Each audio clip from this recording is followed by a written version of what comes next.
여러분들이 교회를 위해서 열심히 기도하기를 축복합니다. 사무엘 그 상하는 원래 한 권의 책이었습니다. 그래서 사무엘서라는 제목을 가지고 있었는데 구약 성경을 헬라어로 번역할 때에 알렉산드리아에서 septuagin트 70인역이라는 성경을 만듭니다. 아주 굉장한 역사적인 큰 결실이었죠. 근데 그 septuagin트에서 두 권으로 나누어서 이제 그 뒤로부터는 우리에게 전해지는 거예요. 오늘 사무엘서를 통하여서 사무엘하 7장을 통하여서 여러분들에게 영원한 축복을 주십니다라는 제목으로 은혜를 나누고자 합니다. 할렐루야! 영원한 축복이 저와 여러분들에게 있기를 바랍니다. 사무엘상 25장에 그 사무엘의 죽음이 기록이 되어져 있어서 이 사무엘상하의 저자가 사무엘이 아닌 거라는 것을 아마 24장까지는 사무엘이 본인이 기록을 하셨고 아니면 뭐 그 문화생을 시켜서 하셨고 그리고 그 이후로 그 문화생이나 누가 맡아서 계속해서 기록을 했으리라 믿습니다. 저도 제가 죽은 다음에 하나님의 일들을 맡았던 그 일들을 하나님께서 누구를 통하여든 계속 진행이 되었으면 좋겠어요. 실로암의 역사도, 어두운 밤 캄캄한 밤에 실로암을 주는 역사도, 예수 그리스도를 만나는 구원의 역사도, 눈이 열어지는 놀라운 지혜를 보게 되는 앞날을 보게 되고 하나님 앞에 감사하는 역사도, 질병의 치유도, 은혜의 충만도 계속해서 이어지는 거예요. 제가 죽더라도 그 역사는 하나님의 하시는 일들은 누구를 통하여서든 우리 성도들 중에 또 우리 제 자녀들 중에 그 자손들 중에서 계속해서 그 만대까지 1000대까지 오늘 교동문에서 나눈 것처럼 1000대까지 계속되기를 기도합니다. 천년의 모범이 되는 다윗의 믿음과 인내, 공의와 정의, 그리고 성전 사랑이 두드러지게 기록이 되어져 있는데요. 다윗의 삶이 늘 파란만장한 삶이었고 어려운 삶이었지만 그 다윗의 삶 중에 평안한 때가 없었는데 오늘 이렇게 7장에 딱 보니까 7장 1절에 여호와께서 주위의 모든 원수를 무찌르사 왕으로 궁에 평안히 살게 하신 때에 7장 1절 말씀 그렇게 적혀져 기록이 되어져 있습니다. 여호와께서 무찌르사 하나님께서 무찌르신 거예요. 원수들을 무찌르는 게 내가 내 원수를 물리치는 게 아니고 내가 내 질병을 이기고 고치는 게 아니고 하나님께서 모든 원수를 무찌르사 그리고 다윗으로 하여금 왕으로 하여금 궁에 평안하게 살게 하신 때에 그렇게 기록이 되어져 있습니다. 사랑하는 여러분들에게도 이 험한 세상을 살아갈 때에 모든 대적과 원수를 하나님께서 무찌러 주시고 할렐루야 평안한 삶이 넘치기를 축복합니다. 사람이 고난의 세월을 이기고 또 평안하게 되면 쾌락을 찾기 쉽습니다. 쾌락을 찾기 쉬워요. 좀 편해보자. 오래간만에 이런 편한 세월이 왔구나. 내 아내와 함께 즐기자. 내 자녀와 함께 즐기자 하고서는 쾌락을 찾기가 쉬운데 사람의 욕심이 끝이 없는 게 문제예요. 그 욕심이 문제입니다. 더 많이 즐기려고 하고 더 높은 것을 원하고 더 깊은 것을 더 넓은 것을 계속 욕심을 부리는 게 문제입니다.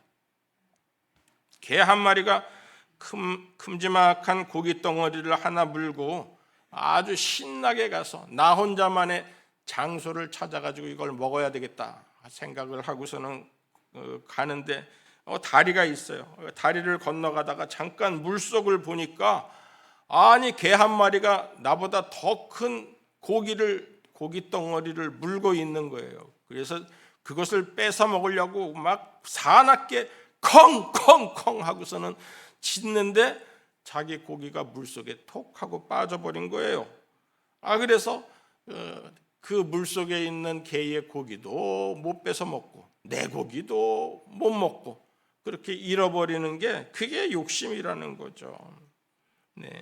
이스라엘 목동이 비가 오고 추워지니까 동굴을 찾아서 비를 피해서 들어갔어요.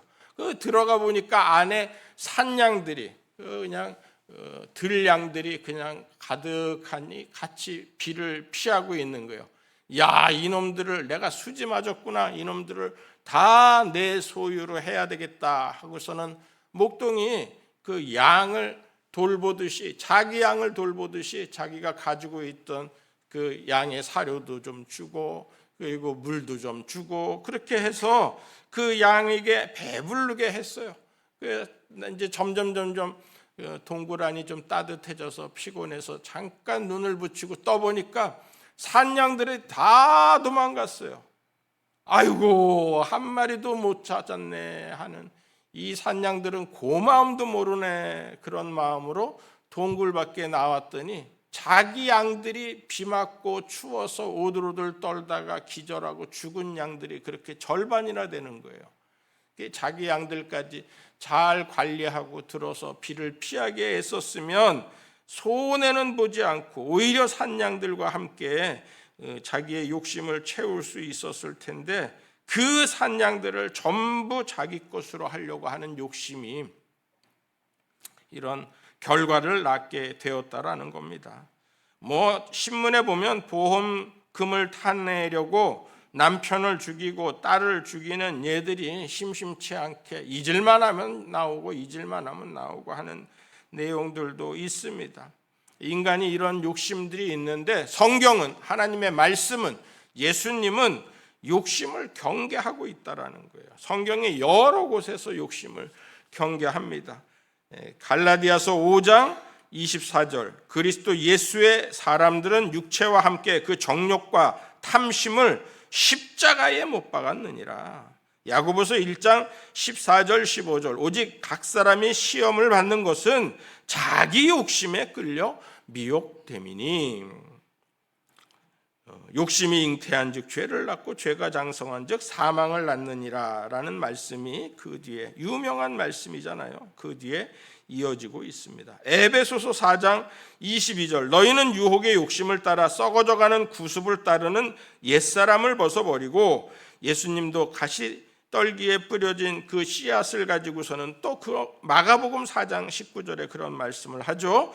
세상의 염려와 재물의 유혹과 기타 욕심이 들어와 말씀을 막아 결실하지 못하게 되는 자요. 결실도 못하게 된다라는 거예요. 이렇게 우리의 모든 삶에 욕심을 경계하고 있는 게 성경이고 예수님의 말씀입니다. 다윗은 안 그랬어요. 다윗은 그 평안하게 됐던 때에 하나님의 성전을 지어야겠다라는 마음의 소원을 품게 됩니다. 다윗이 궁에서 평안히 살게 되었을 때 그 모든 삶이 하나님의 은혜이고 하나님께서 내게 주신 축복임을 깨달아서 그렇게 하나님의 성전을 지어야겠다라는 마음을 품는 거예요. 저도 60평생에 어떤 때는 욕심으로, 어떤 때는 시기로, 어떤 때는 교만으로 산 삶들이 부끄러운 마음이 들었습니다.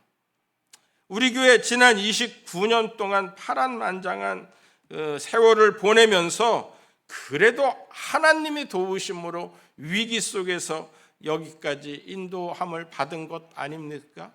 그래서 창립 29주년 그 기념 주일에 우리의 마음과 우리의 삶도 이 욕심도 좀 내려놓고 정욕도 좀 내려놓고 남을 시기하고 질투하는 마음도 좀 내려놓고 교만한 마음도 좀 내려놓을 수 있는 그러한 자기를 돌아보는 시간이 있으면 참 좋겠습니다. 다윗을 배우고 다윗의 영원한 축복은 저절로 따라오게 된다는 것을 오늘 저는 여러분들과 말씀을 나누고자 합니다. 이 사무엘하 7장 4절부터 17절까지는 다윗 언약이라고 불리는 아주 유명한 축복의 말씀 내용입니다. 하나님께서 크게 다윗에게 세 가지 축복을 주시는데 8절과 9절 한번 여러분들 첫 번째 축복을 읽어보겠습니다. 시작. 이제 내 종 다윗에게 이와 같이 말하라.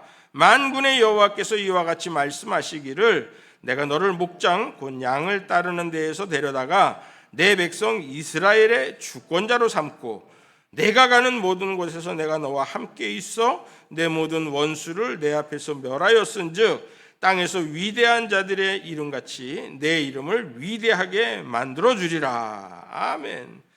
하나님께서 다윗의 이름을 위대하게 만들어 주시겠다. 하나님께서 목동으로 너를 목장 양을 따르는 데에서 데려다가 이스라엘의 주권자로 삼고 너와 늘 함께 있어 원수들을 멸하게 해서 내 이름을 위대하게 만들어 주겠다. 이름을 위대하게 만들어 주겠다라는 게 첫 번째. 두 번째는 10절과 11절 말씀 다 같이 읽겠습니다. 시작. 내가 또 내 백성 이스라엘을 위하여 한 곳을 정하여 그를 심고 그를 거주하게 하고 다시 옮기지 못하게 하며 악한 종류로 전과 같이 그들을 패하지 못하게 하여 전에 내가 사사에게 명령하여 내 백성 이스라엘을 다스리던 때와 같이 아니하게 하고 너를 모든 원수에게와 벗어나 편히 쉬게 하리라. 여호와가 또 내게 이르노니 여호와가 너를 위하여 집을 짓고 아멘.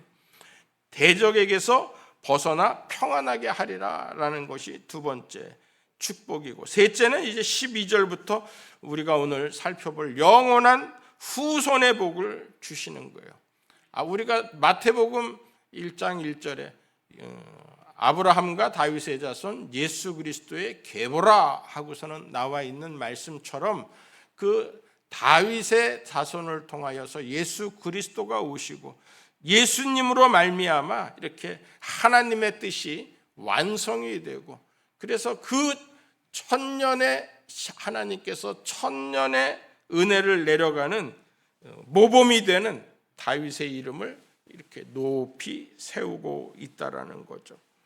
다윗 이후에 수많은 대적들이 유다를 멸하려고 하였지만 하나님께서는 다윗의 홀이 유다를 떠나지 않게 하시고 바알에게 무릎 꿇지 않은 7천을 남겨두시고 그루터기를 남겨두시고 꺼져가는 등불도 끄지 아니하시고 상한 갈대도 꺾지 아니하시고, 그래서 끝내는 하나님의 그 약속의 계보가, 은혜의 계보가, 축복의 계보가 이어지게끔 만들어주는 거예요. 예수 그리스도 이후에도 그의 이름을 믿고 그의 이름을 구주로 삼는 자에게 하나님께서 이 약속을 계속해서 이어가고 있다라는 겁니다. 나도 아브라함에게, 나도 이스라엘에게 속한 자요, 나도 하나님께 속한 자요, 나도 하나님의 백성이요, 하나님의 자녀다라고서는 여러분들이 이어갈 수 있는 은혜를 받게 되는 겁니다. 9절, 내가 가는 모든 곳에서 내가 너와 함께 있어. 하나님께서 우리와 늘 함께 하신다라는 거죠. 그리고 가장 큰 축복은 16절을 우리 다 같이 한번 읽어보도록 하겠습니다. 시작. 내 집과 내 나라가 내 앞에서 영원히 보존되고 내 왕위가 영원히 견고하리라 하셨다 하라. 아멘. 나단을 통하여서 이 말씀이 내 집과 내 나라가 내 앞에서 영원히 보존되고, 할렐루야. 하나님께서 여러분들의 가정에, 여러분들의 산업에, 일터에, 자녀에 이같이 하나님의 다윗을 향한 축복이 저와 여러분들에게 있기를 간절히 축원합니다. 근데 다윗이 한 고생들 속에서 이렇게 평안하게 있을 때 그런 생각을 품은 거예요. 우리가 어디에 있든지, 내가 어디에 있든지 하나님 앞에 나 어느 곳에 있든지 늘 마음이 편하다라는 찬송이 이번 한 주간 동안 여러분들의 입술에서 떠나지 않기를 바랍니다. 찬송가 408장 우리 다 같이 불러보도록 하겠습니다.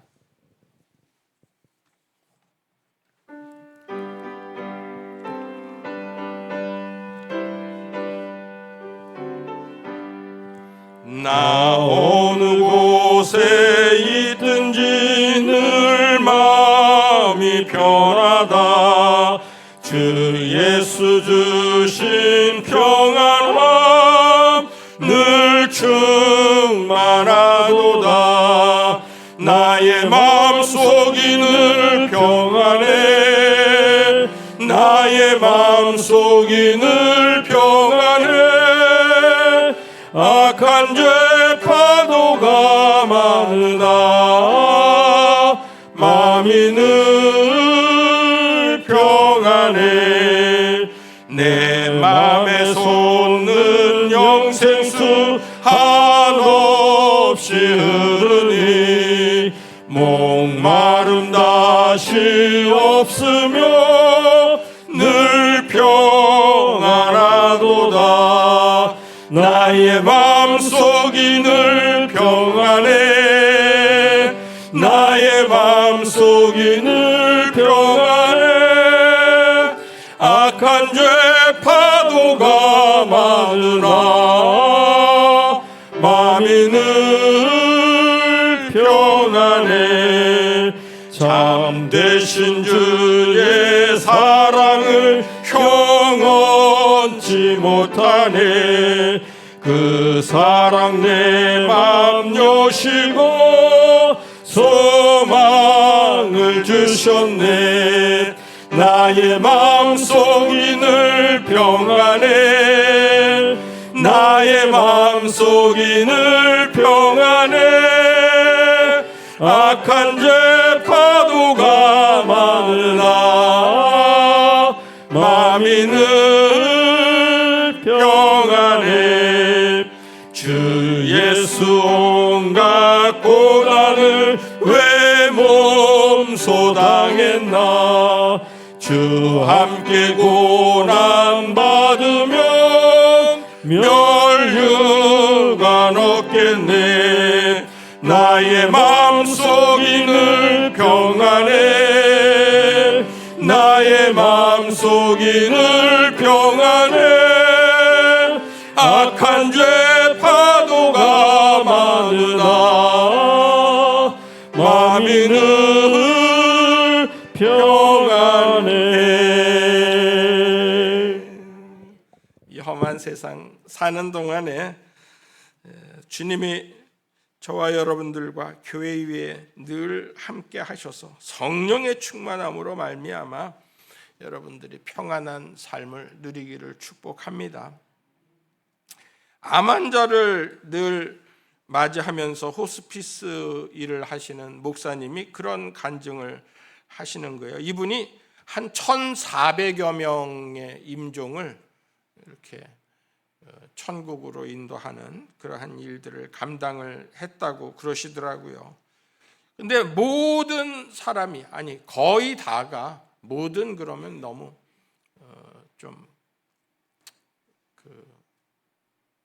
너무 완전하게 딱 단정을 짓는 게 되니까 거의 다가 마지막 순간에 손을 이렇게 막 흔든다는 거예요. 그 간호사들이 저승사자가 왔나 보다 하고서는 뭐 이제 그 환자가 손을 흔들고 누워서도 흔들고 앉아서도 흔들고 쓰러져서도 이렇게 손을 흔든다라는 거예요. 그렇게 흔들면은 이게 저승사자가 오는 거구나 하는 그러한 사인으로 알고 다 무서우니까 도망을 간다라는 거죠.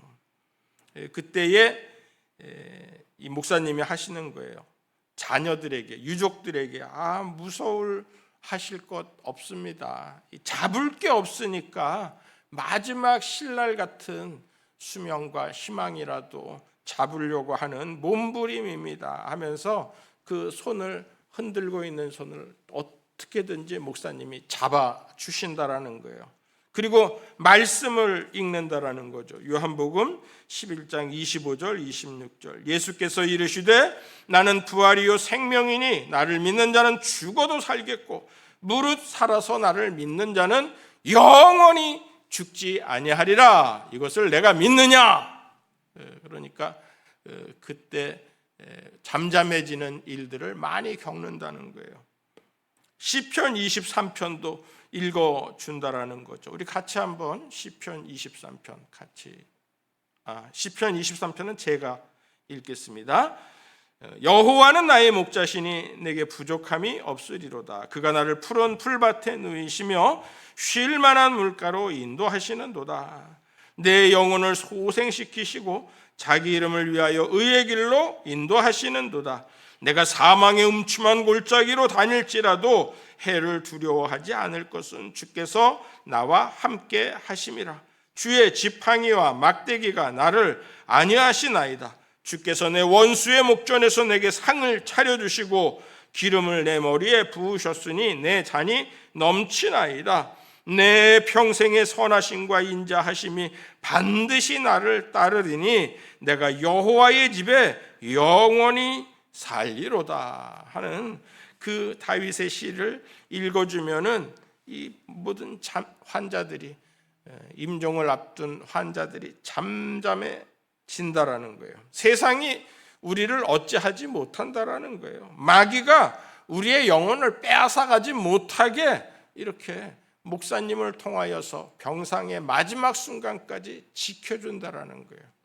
여러분들의 모든 인간의 희노애락, 생로병사의 중요한 순간에는 목사님과 늘 함께 할 수 있는 그러한 여러분들이 되기를 바랍니다.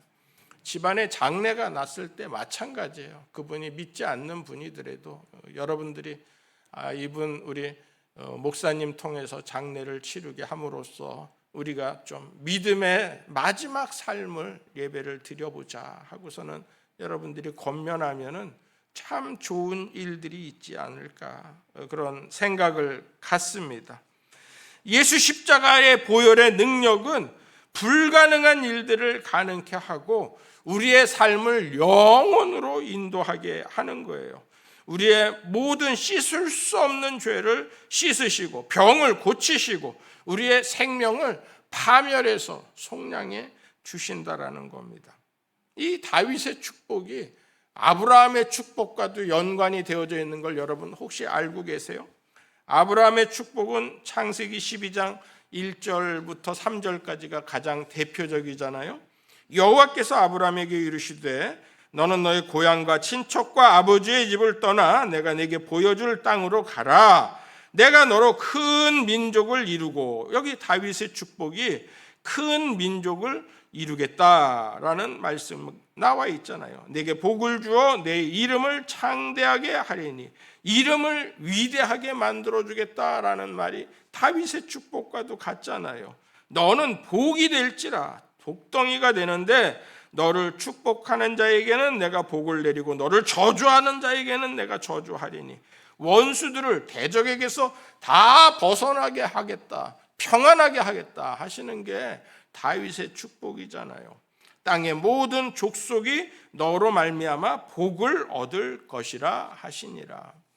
저는 대적에서 벗어나는 것도 중요하지만 여러분들이 복덩이가 되어서 여러분들이 가는 곳마다 요셉같이 되어서 주인의 집도 부자로 만들어주시고 여러분들의 앞길도 활짝활짝 열리게 하시고 그 요셉을 통하여서 여러분들의 이스라엘의 모든 삶이 부요하고 풍성한 삶을 누린 것 같이 여러분들을 통하여서 여러분들의 주변에 있는 모든 사람들이 다 행복해지기를 축복합니다. 그래서 축복의 전달자가 되고 복덩이가 되고 하나님의 말씀을 전하는 선교사가 되고, 할렐루야, 영원한 복을 주신다라는데 내가 좀 헌신하고 봉사하고 충성하고 내가 좀 하나님 앞에서 열심히 예배드리고 하나님의 은혜를 사모하고 간구하면 하나님께서 큰 은혜를 주시지 않겠어요? 내 믿음, 내 교회, 내 가정, 내 나라, 내 가문이 영원한 복을 받는다라는데 내가 열심히 하면 좋잖아요. 우리 헌금 봉투를 보면은 모토가 적혀져 있습니다. 구비한 교회, 구비한 축복, 구비한 신앙, 구비한 은혜, 모두 하나님께서 우리 여러분들의 신앙생활을 위하여서, 예배를 위하여서, 교회를 위하여서 다 은혜를 예비해 놓고 앞길을 활짝 연다라는 거죠. 그래서 여러분들이 헌금을 드리면서도 내가 드리는 것이 아니라 하나님의 것을 구별하여 내가 드립니다. 하나님께서 내 삶도 받으시고 내 생각과 내 기도를 들으시고 하나님의 은혜를 누리게 하옵소서 하고 여러분들의 헌금을 드렸으면 좋겠어요. 땅에서뿐 아니라 영원토록 천국, 하늘 소망의 삶이 이루어져서 자자손손 천대까지 복을 누리고 은혜를 누리기를 축복합니다. 제 눈이 작아서 뭐 다 보지 못하지만은 특별히 언더우드가 세브란스라는 독지가를 통하여서 우리나라의 광해원을 설립을 했어요. 그래서 세브란스는 자기 이름이 나타나는 것을 원하지 않았지만 그의 이름을 기리기 위하여서 그 병원 이름을 세브란스라고서는 지어 놓았습니다. 이 세브란스라는 사람이 되게 거부였었는데 큰 부자였었는데 힘들 때도 있잖아요. 아무리 부자도 또 뭐 들어갈 때가 많이 있으니까 그 부자도 힘들 때가 있는데 하나님의 일에 대해서는 이 선교에 대해서는 사명으로 알았다라는 거죠. 뭐 자기 이름이 알리려고 하지 않고 그냥 하고자 하는 일들은 꾸준하게 계속 되는 거예요. 2000년까지 세브란스 가문에서 그러니까 할아버지 때부터 아버지 때부터 그의 증손녀가 2000년까지 그의 계속해서 세브란스 병원을 지원을 했다라는 거예요. 약정 금액을. 이게 어디서 오는 겁니까? 그랬더니 미국 북장로 교회에서 북장로 노회에서 보니까 이거는 세브란스 재단에서 보내오는 것을 그곳에 보내달라고 하는 것을 우리가 보내고 있습니다. 계속해서 보내고 있다라는 거예요. 얼마나 많이 보내고 100년 가까이 보낸 거잖아요. 1905년서부터 2000년까지 보내고 2000년에는 그 재단이 세브란스 재단이 원래 미국 북장로교의 소속이 재산이었어요. 그런데 그 세브란스의 유지를 받들어서 그 모든 재산을 한국에 환속을 시킵니다. 중국은 아예 그것을 내쫓고 빼앗고 그러지만 여기는 세브란스는 아예 그것을 한국에다가 주는 거예요. 그래서 우리한테 그렇게 귀속이 돼서 지금은 연세대 재단이 연세대가 그 주인으로 그리고 서울 장로교 우리 통합 측 장로교 서울 유지재단이 그 연세대 모든 연세대 대학교와 연세대 세브란스 병원과 광해원과 그 모든 것들을 다 이 총회 유지재단에서 가지고 있습니다. 소유가 그 땅과 건물과 그 모든 것이 그가 선교한 연도를 기념하여 100년을 기념하여서 서울역 앞에 저는 서울역 앞에 그 연세 빌딩이 있는 거가 연세 빌딩인지 몰랐었어요. 옛날 고속터미널 자리에 있는 그 연세 재단 빌딩이 그게 세브란스에서 지원한 그 돈으로 지은 건물이라고 하더라고요.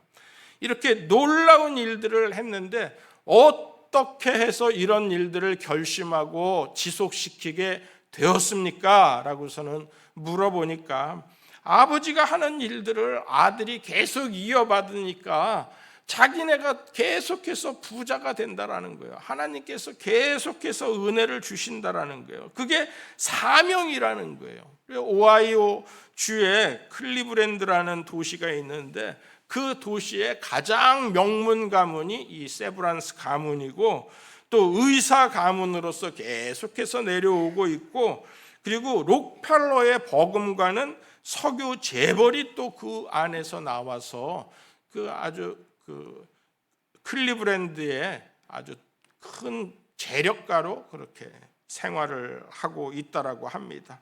그 증손주가 보내온 간증이라는 거예요.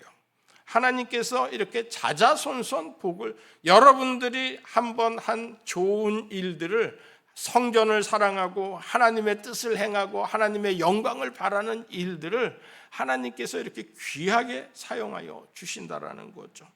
성전을 사랑하는 다윗이 아브라함의 복을 생각하고 그 복이 이어지게 되고 예수 그리스도의 조상이 되게 되고, 다윗과 같이 하나님을 사랑하고 교회 사랑함으로써 말미암아 영원한 축복이 우리에게 임하게 된다라는 거예요. 저는 이러한 축복이, 자손 만대의 축복이, 임마누엘의 축복이 여러분들과 늘 함께 하셔서 여러분들의 이름이 크게 창대하게 되고 여러분들의 복이 되고 대적을 멸하게 하고 어떠한 대적도 여러분들과 함께 할 수 없이 여러분들이 늘 승리하는 삶을 살기를, 여러분들의 자손이 번창하고 예수 그리스도 안에서 큰 믿음의 명문 가문을 이루기를 축원합니다. 이제는 우리 구주 예수 그리스도의 무한하신 은혜와 크고 놀라우신 하나님의 사랑과 성령님의 감동, 감화, 축복, 역사, 교통케 하심이, 다윗의 축복, 영원한 왕조의 축복, 하나님이 함께 하시는 축복을 받고 세상을 향해 나아가는 모든 성도들에게 주의 승리의 기쁨이 함께 하셔서 모든 사람을 주 앞으로 인도하는 놀라운 능력을 발휘하게 하시고, 가정이 잘되고 산업과 일터가 잘되고 모든 일들이 형통하게 하여 주시기를 간절히 축원하옵나이다. 아멘.